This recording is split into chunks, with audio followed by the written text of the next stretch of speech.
السلام عليكم ورحمة الله وبركاته. ايه الأخبار يا جماعة؟ عاملين ايه؟ يا رب الناس كلها تكون بألف صحة وخير وسعادة دايما يا رب. النهاردة هنتكلم عن موضوع أنا بشوف إن هو موضوع مهم جدا جدا للشباب من أول أولى إعدادي كده بقى وأنت طالع معايا. تمام؟ ليه؟ بص، موضوع النهاردة هنتكلم فيه هو بيقولك عايزك ابن سوق. ليه؟ مفيش بيزنس مان ناجح إلا لو كان ابن سوق شاطر قوي. بمعنى، عارف، عندنا ثوابت في المجتمع المصري. تمام؟ من ضمن الثوابت دي ان في اي شارع لازم يكون في عيل صغير كده، الشارع كله بيقول له يا بلية وهو شهرته بلية. تمام؟ عارف بلية ده مستقبله بيبقى عامل ازاي لو خد باله من المهارات اللي بيكسبها؟ خلينا ندخل في الموضوع واعتبرني بحكي لك قصة بلية. تمام؟ في شوية نقط كده انا مرتبهم، بس اول حاجة حابب اتكلم فيها وهي فكرة: قبل ما تدور على شغفك يا حبيب قلبي، انزل افرك، وانت بتفرك هتكتشف شغفك. ليه؟ الجيل اللي طالع ده بيتعامل بالشوكة والسكينة. انزل اشتغل في الحاجة الفلانية، لا والله مش شغفي. انزل اتعلم المهارة الفلانية وخد الكورس الفلاني، ما انا خايف ادرسه ما يطلعش شغفي. احنا في مصر، تمام، في الاونه الاخيره يعني، حبيبي، قبل ما تدور على شغفك لازم تكون بتعرف اصلا تاكل نفسك وتشرب. فاهم حاجه؟ ليه؟ مش هقعد بقى اقول لك الظروف والحاله بس انا بشوف ان كلمه شغف دي اصلا كلمه مرفهه قوي. تمام؟ لما ان شاء الله باذن الله كده اكون بلعب في 10 20 مليون دولار، ساعتها ابدا ادور على شغفي. قبل كده ما تهزرش وما تتعبش قلبنا، لان مفيش حاجه اسمها شغف اصلا. في حاجه اسمها ان انا بنزل اشتغل، تمام، وبجرب الشغلانه دي والشغلانه دي والشغلانه دي وبشوف انا المفروض اعمل ايه. فبالتالي هكتشف شغفي اصلا مع الوقت بمناسبه الحاجات اللي انا جربتها. انما انا لو ما جربتش وقاعد بتعامل بالشوكه والسكينه مع كل حاجه، دي تنفع دي ما تنفعش، والله ما هتلاقي شغفك اصلا، لانك انت ما جربتش اي حاجه ولا اكتسبت خبره لاي حاجه اصلا. تمام؟ ودي النقطه رقم واحد. النقطه رقم اتنين: هتتعلم تكون حلال مشاكل. بص، دايما كده في مصطلح عند اي بزنس مان ناجح يقول لك ايه؟ بروبلم سولفر. يعني ايه؟ والله الراجل ده حلال مشاكل. يعني ايه حلال مشاكل؟ يعني وانت شغال مش هتبقى واحد بس مجرد ان هو بيروح يقضي عدد ساعات شغل ويرجع وخلاص. انت بتبني دلوقتي لمستقبلك. فبالتالي وانت شغال، تعالى نفترض ان انت نزلت اشتغلت دليفري، نزلت اشتغلت كاشير، نزلت اشتغلت يا عم ويتر، نزلت اشتغلت اي حاجه في الدنيا، تمام، هيقابلك مشاكل. وهتشوف ان صاحب الشغل ده ممكن يقابله مشكله معينه في شغله هو بيحلها. دي كلها افكار بتترتب في عقلك اصلا. فمن غير ما تاخد بالك، لما تفتح البيزنس بتاعك في المستقبل ان شاء الله باذن الله هتبقى بتعرف تحل مشاكل. ويمكن اهم صفة لاي بيزنس مان ناجح ان هو يكون بيعرف يحل المشاكل بتاعته ويطلع من التحديات. بمنتهى البساطة يا جماعة، انا مش فكرة ان انا هكون عندي مكتب وقاعد على كرسي وخلاص، لا، بتعرف تعمل ايه. البيزنس مان الناجح هو مش بيبقى ناجح عشان البيزنس بتاعه طول الوقت ماشي كويس، عشان كل ما البيزنس بتاعه بيجي يقع هو بيعرف بيقومه. ليه؟ لان الراجل ده اتعلم ازاي يكون حلال مشاكل. تمام؟ ودي النقطة رقم اتنين. خلينا ندخل في النقطة رقم تلاتة، وهي هتتعلم تكون عارف ازاي تتعامل مع كل عميل على حدة. يعني ايه؟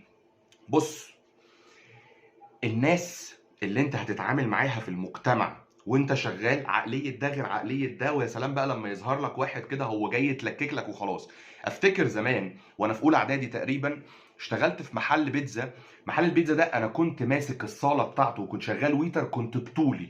عايزك بقى تبص عليا ايام العيد وانت قدامك مش اقل مثلا من 100 فرد قاعد في الصالة وانت الوحيد اللي بتخدم عليهم. ويا سلام بقى لو الاكل اتاخر: كابتن الاكل اتاخر، لو سمحت احنا هنقوم نمشي بسبب ان الاكل اتاخر، لو سمحت انا طلبي ما جاش زي ما انا عاوز. هتتعلم ازاي تتعامل مع كل الناس دي. وصفة من اهم الصفات: ازاي تكون مهندلاتي، ازاي تكون بتعرف تحتوي كل البشرية دي. من وانا في اولى اعدادي وانا بحاول اعمل ده وبتعلمه، لاني كنت غصب عني بتحط تحت الضغط ده، فكنت مضطر اتعامل معاه. دايما ارمي ابنك في الحاجة اللي انت شايف انه مش هيقدر عليها، وصدقني ال القوة اللي بتبقى جوه كل بني آدم فينا هي أصلا ما بتطلعش، ومهاراته الحقيقية ما بتطلعش الا لما بيترمي في الحاجه ويجرب. مش فكره انا هشوف هو هقعد اقيس هو هيعرف ولا مش هيعرف، هيعرف ولا مش هيعرف. يا عم هيعرف، ولو ما عرفش النهارده هيعرف بكره، لانه كده كده ايه، هيتعلم. تمام. خلينا ندخل على النقطه اللي بعد كده، وهي هتتعلم اصول السوق وهتعرف المصداقيه وقيمتها. يعني ايه الكلام ده؟ اهم حاجه وانت بتبني نفسك وبتبني مهاراتك عشان في يوم من الايام ان شاء الله باذن الله يكون عندك البيزنس بتاعك، لازم تفهم ان واحده من ضمن اهم الحاجات اللي ممكن تخلي العميل يشتري الخدمه بتاعتك او المنتج بتاعك، او اصلا يكون زبونك ويكون عميل دايم عندك، ان هو عارف ان الراجل ده بيتعامل بمصداقيه. تمام. من الاخر مش بلبسه اي حاجه وخلاص. ده حلو بقول له ان فعلا ده حلو، ده وحش بقول له ده وحش، ببدا ابين له العيوب قبل المميزات، وبسيب له هو الاختيار. طبعا فكره المصداقيه في المعامله دي واحده من ضمن اهم الاساليب اللي بتخلي عندك عميل دائم مش عميل طياري. دايما المشاريع اللي بتفشل وبتقع بيكون صاحبها بنسبه كبيره يعني بيكون بيتعامل مع الزباين كلها على انها طياري. تمام. عشان كده من ضمن اهم المشاريع اللي بتكون ناجحه القهوه البلدي. اه والله العظيم. عارف ليه؟ لان هو بيتعامل بمصداقيه مع كل الزباين بتاعته وبيبني علاقه. فكده كده بيحسسك بالاونر شيب تجاه المكان، وانت رايح تقعد اصلا حاسس ان المكان ده بتاعي، انا مش غريب عنه. ليه؟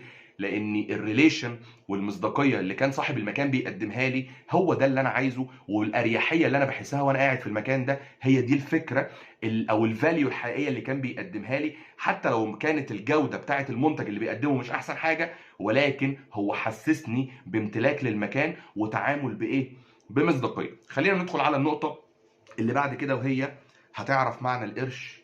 يعني ايه قرش بيكسب او بتكسبه من عرق جبينك مش من جيب بابا وماما. اول شغل اشتغلته في حياتي كنت بشتغل فيه 12 ساعة ب 12 جنيه يوميا. تمام. اقسم بالله العلي العظيم ال 12 جنيه دول احساسهم وهم في جيبي احسن مليون مرة من اي فلوس انا خدتها من اهلي. ليه؟ لان انت هتعرف يعني ايه قيمة القرش. وعايزك بعد اذنك بعد ما تخلص معايا الفيديو ده روح اقرا قصة عائلة ساويرس كاملة. عائلة ساويرس هم ناس من أغنى الأغنياء اللي موجودين على مستوى الوطن العربي، لكن الناس دي سر نجاحهم إن هم كلهم، وعلم بقى على الكلمة اللي أنا هقولها دي، اتمرمطوا بعيد عن خير أهاليهم. ولما أهاليهم اكتشفوا إن هم يستحقوا إن هم يكونوا مسؤولين عن بيزنس جابوهم يشتغلوا معاهم. انما هم اتمرمطوا في الاول عند ناس غريبه، وده سر نجاح عائله ساويرس، وان ما بيجيش حفيد يضيع كل حاجه زي اولاد الاغنياء اللي كتير اللي بنشوفهم بيطلع هو بيضيع كل حاجه. ليه؟ لان هو ما ترباش اصلا على فكره يعرف معنى القرش وقيمته بيجي ازاي اصلا. تمام. النقطه اللي بعد كده هتكسر عندك حاجز نفسي مهم جدا، الايجو، الكبر. اقول لك على حاجه، لو ما كنتش نزلت اشتغلت وانا صغير ما كنتش اروح افتح محل فراخ بقى والبس كوزلوك بقى واقعد انضف وبتاع والكلام ده، ولا كنت هنزل اشتغل في مغسله سوري هدوم واشيل الملابس واروح احطها لصاحب العربيه في عربيته عشان خاطر هو مش عايز يشيلها، واغسل سجاد واعمل واسوي انا من هنا مش قاصد احكي لك على بطولاتي على فكره. تمام. بس انا بتكلم معاك في فكره الايجو، هو من ضمن اهم الحاجات اللي بتوقع اي بزنس مان اصلا. فطول الوقت هتحس ان انت شخص متواضع جدا. تمام. لان انت اوريدي تعبت وعملت ده قبل كده. فلما ربنا يكرمك وتبقى نازل من عربيتك في المستقبل ورايح عند اي حد بيقدم لك اي خدمه، مش هتبقى بني ادم ناقص خالص. تمام. بالعكس انت هتقدر الشخص ده، لان انت في يوم من الايام كنت بتتعب زيه، حتى لو كان اهلك ناس ميسوره الحال بس هم دربوك زي عائله ساويرس كده ان انت تشقى وتعرف قيمه القرش ايه وتكون شخص متواضع. النقطه اللي بعد كده ودي نقطه مهمه جدا جدا، هتتعلم فن الاداره. لو عايز تعرف فن الإدارة ممكن تروح تسرش على جوجل وتسأل يعني إيه فن إدارة. أنت هتعرف إزاي تكون بتمانج وبتدير مكان كامل بسبب المهارات اللي أنت اكتسبتها في السوق أصلا. تمام. عايز كمان أكلمك إن أنت هتتحمل الضغط، ودي أهم بداية لأي رجل أعمال ناجح، إنه بيعرف يتعامل مع الضغوط. لأن كده كده وأنت بتعمل بيزنس لنفسك انت حولت نفسك من موظف عند الناس لموظف عند نفسك. ممكن تشتغل عدد ساعات اكتر من الساعات اللي كنت بتشتغلها عند اي حد، بس ده في سبيل ان انت بقيت تشتغل لايه، لحسابك. وخلينا اديك بقى مثال مهم جدا جدا. سيد الخلق عليه افضل الصلاة والسلام من راعي غنم لتاجر، من راعي غنم لتاجر كان بيضرب لنا مثل بايه؟ بان عادي جدا انا ارعى غنم، عادي جدا انا اتاجر، عادي جدا ان انا اشتغل، لان الشغل واحده من ضمن اهم الحاجات اللي ربنا سبحانه وتعالى خلقنا عشانها، لان يعتبر العمل بيكون اصلا عباده. والسلام عليكم.